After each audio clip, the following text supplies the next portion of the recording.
Haïti, île de feu et de sang, île où les esclaves ont brisé leurs chaînes, les armes à la main, île où les dieux africains se sont installés dans la terre rouge, dans les racines des mapous, dans le vent chaud qui descend des mornes. Haïti, là où la mort n'est pas toujours une fin. Aujourd'hui, je ne vais pas vous raconter un conte. Je vais vous raconter quelque chose de bien plus dérangeant. Quelque chose que les scientifiques ont dû admettre. Quelque chose que les médecins ne savent pas toujours expliquer.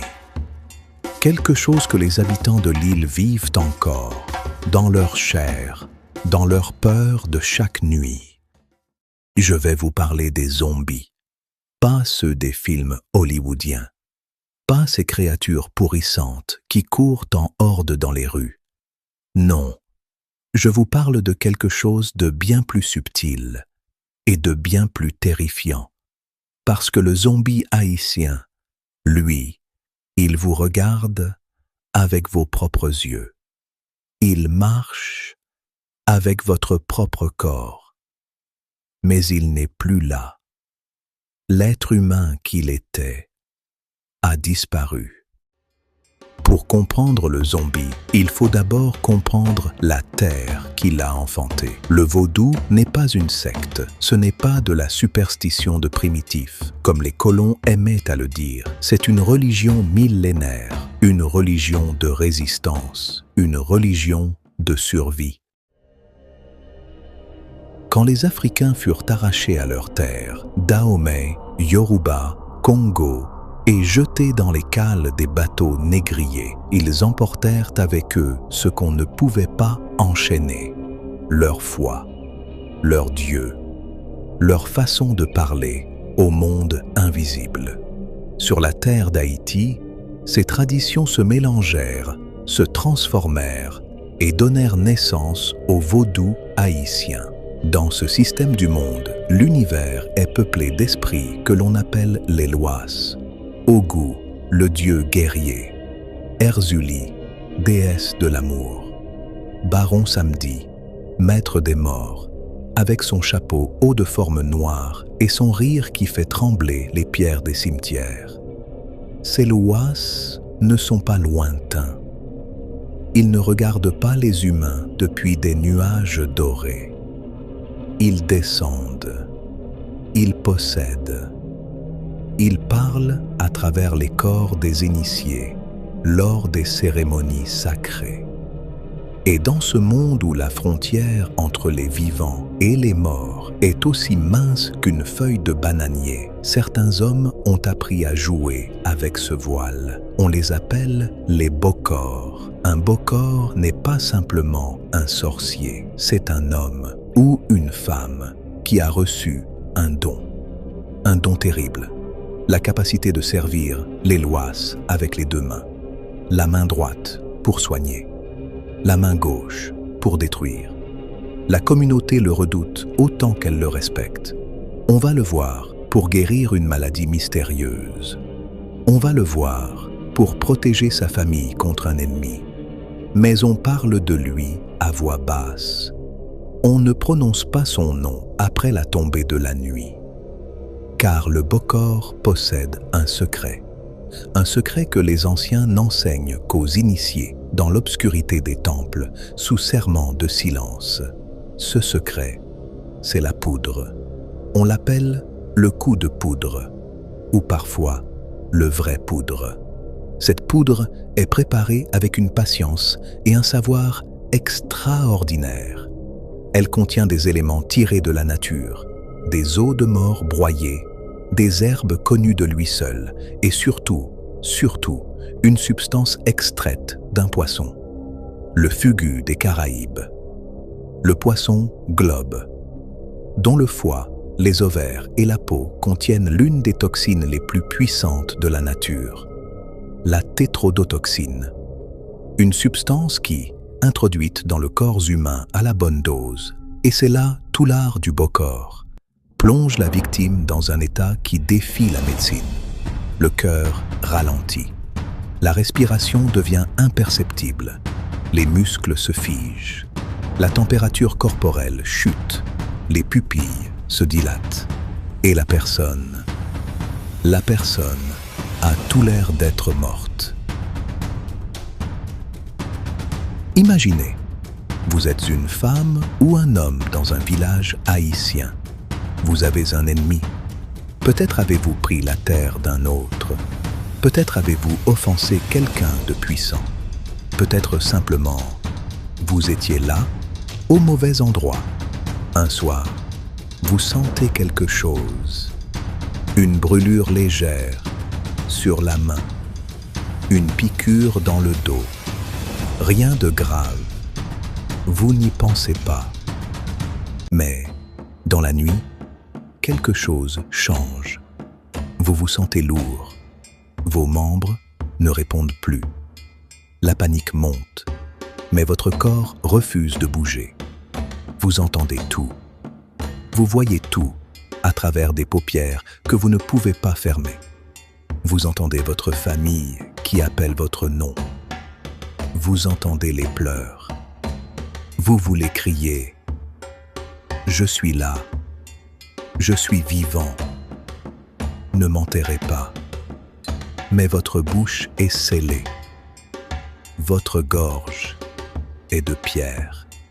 Et on vous enterre dans le noir, dans l'étroit, dans la terre chaude d'Haïti qui sent la pluie et les racines. Et quelques heures après, ou quelques jours, le Bokor revient, seul, dans la nuit sans lune. Il creuse, lentement. Il n'est pas pressé. Il ouvre le cercueil. Il penche la tête sur votre visage. Il récite les mots que lui seul connaît et il vous donne l'antidote. Vous n'allez pas retrouver la vie telle qu'elle était. Vous allez retrouver un souffle, un battement de cœur, juste assez pour marcher, juste assez pour obéir. Car entre la poudre qui vous a tué et l'antidote qui vous a ranimé, le Bokor a fait autre chose. Il a capturé votre âme. Dans la cosmologie vaudou, l'être humain possède deux âmes. Le gros bon ange, l'âme collective, l'énergie vitale, et le petit bon ange, l'âme individuelle. Ce qui fait de vous, votre personnalité, votre volonté, votre conscience. Le Bokor a saisi ce petit bon ange et l'a enfermé dans un bocal de verre, dans une bouteille scellée à la cire noire, gardée dans l'ombre de sa maison, sur une étagère avec d'autres âmes prisonnières qui n'en finissent pas de souffrir. Et vous marchez, mais ce n'est plus vous. Le zombie travaille. Du lever du soleil jusqu'à ce que la nuit tombe, il coupe la canne, il sarcle les champs, il porte les lourds. Il n'a pas besoin de paix, il n'a pas besoin de repos. Il ne se plaint pas, il ne demande rien. Ses yeux sont ce qui le trahit. Pas fou, pas expressif, simplement absent. Comme si quelqu'un avait éteint la lumière intérieure. Il mange si on lui donne à manger. Il boit si on lui tend de l'eau. Mais il n'a pas faim. Il n'a pas soif. Son corps fonctionne comme une machine dont quelqu'un a retiré l'âme de l'équation. Les anciens savent reconnaître un zombie à ses petits signes, la façon dont il tourne la tête, trop lentement, comme si le message devait voyager très loin avant d'arriver, la façon dont il mange sans plaisir, sans goût, mâchant mécaniquement ce qu'on lui a mis dans la bouche. La façon dont il ne rit jamais, ne pleure jamais, ne s'étonne de rien. Les familles des zombies, celles qui ont reconnu l'un des leurs dans un champ, des années après l'avoir enterré, racontent que c'est la chose la plus bouleversante du monde. Voir votre frère, votre mère, votre fils, le toucher, sentir sa chaleur, mais regarder dans ses yeux et comprendre qu'il n'est plus là, que quelqu'un habite son corps comme on habite une maison dont on a chassé les propriétaires. Il existe un remède, dit la légende, le sel. Un seul grain de sel sur la langue d'un zombie, et quelque chose se réveille, un frémissement, comme si une porte longtemps fermée venait de s'entr'ouvrir. Le zombie se souvient, son regard change, et il comprend ce qui lui a été fait, il comprend le temps perdu, il comprend qu'il est mort, puis revenu, mais pas entier. Et alors, le zombie marche vers le cimetière. Il trouve sa propre tombe, et il se couche, car dans la vision du monde vaudou, la mort véritable est préférable à cette demi-existence. Mieux vaut rejoindre les ancêtres que de rester prisonnier d'un corps sans âme au service d'un maître sans pitié. Jusqu'ici, vous pourriez penser légende, métaphore, belle histoire. Mais laissez-moi vous parler d'un homme réel, avec un nom, un dossier médical et des témoins. Son nom est Clervius Narcisse. Le 30 avril 1962, Clervius Narcisse est admis à l'hôpital Albert Schweitzer de Deschapelles, en Haïti. Il se plaint de fièvre, de douleur, de sensations d'oppression. Son état se détériore rapidement. 2 jours plus tard, le 2 mai 1962, il est déclaré mort, signé par 2 médecins américains, certifiés, enregistrés. Sa sœur, Angelina, l'identifie formellement. Elle pose sa main sur son front. Elle entend les pleurs autour d'elle. On l'enterre au village de Lester et Clervius Narcisse disparaît pendant 18 ans. En 1980, un homme s'approche d'Angelina sur un marché. Un homme qu'elle ne reconnaît pas immédiatement. Il lui dit son nom. Il lui dit des choses que seul son frère pouvait savoir. Des souvenirs d'enfance, des détails de leur maison, des petits secrets de famille. Et il lui raconte. Il raconte qu'il se souvient de l'enterrement, qu'il était conscient, qu'il a entendu les sanglots de sa sœur au-dessus de lui, qu'il a senti l'aiguille d'un médecin le piquer et qu'il ne pouvait pas réagir, qu'il a senti la terre tomber sur le cercueil. Il raconte qu'un homme est venu le déterrer, qu'on lui a donné des substances, qu'il a passé des années dans un état de conscience flou, à travailler dans une plantation avec d'autres hommes et femmes dans le même état, que le maître mourait à coups de fouet ceux qui tentaient de fuir. Puis, un jour ordinaire, sans cérémonie, sans drama, un surveillant oublia de lui donner sa dose journalière.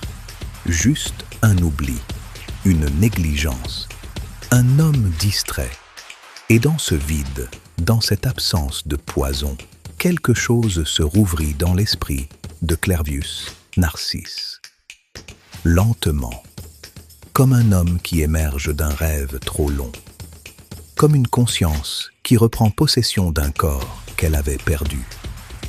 Il fallut du temps, 2 ans, dit-on, avant qu'il soit suffisamment lui-même pour comprendre ce qui lui était arrivé, pour décider de fuir, pour marcher vers sa vie d'avant.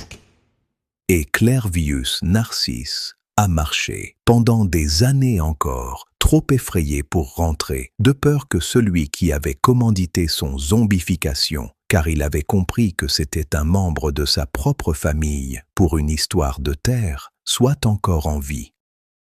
Ce cas fut étudié par l'ethnobotaniste canadien Wade Davis, envoyé à Haïti par l'université Harvard en 1982. Davis ne vint pas pour confirmer une légende. Il vint en scientifique sceptique et il repartit avec quelque chose qui allait secouer le monde académique. Des échantillons de la poudre des bocors, analysés en laboratoire. La tétrodotoxine y était présente, ainsi que la bufotenine, extraite de la peau de certains crapauds, une substance psychoactive puissante. capable de maintenir une victime dans un état de conscience altéré sur de longues périodes. Davis publia ses résultats. La controverse scientifique fut immense. Certains contestèrent les concentrations trouvées. Mais personne ne put nier que les substances existaient, que la pharmacopée des Bockors était réelle, que Clervius Narcisse avait réellement été déclaré mort par des médecins occidentaux diplômés. Le zombie avait traversé la frontière entre la légende et la réalité, et il regardait les scientifiques dans les yeux. La légende du zombie haïtien ne parle pas de monstre, elle parle de pouvoir, de domination, de la chose la plus terrifiante qu'un être humain puisse imaginer, perdre le contrôle de soi-même, être là, présent, mais réduit à l'obéissance totale. Dans une société sortie de l'esclavage, la première nation noire à avoir rejeté ses maîtres par les armes, en 1804, la peur du zombie avait une signification précise. Les anciens esclaves n'avaient pas seulement peur de mourir, ils avaient peur de continuer à servir après la mort, de ne pas avoir la paix, même dans le tombeau, de rester enchaînés, même sans chaîne visible. Le zombie, c'était l'esclavage distillé en une image, un corps qui travaille, une volonté qui n'existe plus, un nom qui ne compte plus. Et c'est pour ça que la peur des Bockors n'était pas irrationnelle, elle était profondément sociale. Elle disait « Il existe des hommes capables de te réduire à rien. Il existe des forces contre lesquelles tu ne peux pas lutter seul. » Cette peur fonctionnait aussi comme régulation sociale. Dans certaines communautés, on craignait d'être zombifié pour ses mauvaises actions, pour avoir trompé, pour avoir volé, pour avoir brisé les codes du groupe. Le zombie était à la fois une menace et un avertissement, un monstre et un miroir. Alors, voilà, un homme déclaré mort par des médecins diplômés, une pharmacopée que des laboratoires universitaires ont analysée, une tradition vieille de plusieurs siècles qui a traversé l'océan dans les corps brisés des esclaves et a pris racine dans la terre d'Haïti. Appelez ça une légende, si vous voulez. Mais demandez à Angelina Narcisse ce qu'elle a ressenti quand un homme s'est approché d'elle sur ce marché et a prononcé le nom de son frère mort depuis 18 ans. Demandez aux habitants de l'Esther s'ils ferment leurs portes à clé quand les tambours résonnent dans les mornes à minuit. Demandez aux Bockors eux-mêmes si toutefois vous êtes assez courageux pour les trouver. Ce que je sais, c'est que dans certaines parties d'Haïti, les familles mettent encore des gardes autour des tombes fraîches pendant 7 jours après l'enterrement, pour s'assurer que personne ne vient dans la nuit, pas par superstition, par précaution. Je suis votre conteur des Caraïbes. Cette histoire n'était pas destinée à vous faire peur, elle était destinée à vous faire comprendre que le monde est plus grand et plus profond que ce que la science occidentale accepte de voir. À la semaine prochaine, si les lois le permettent.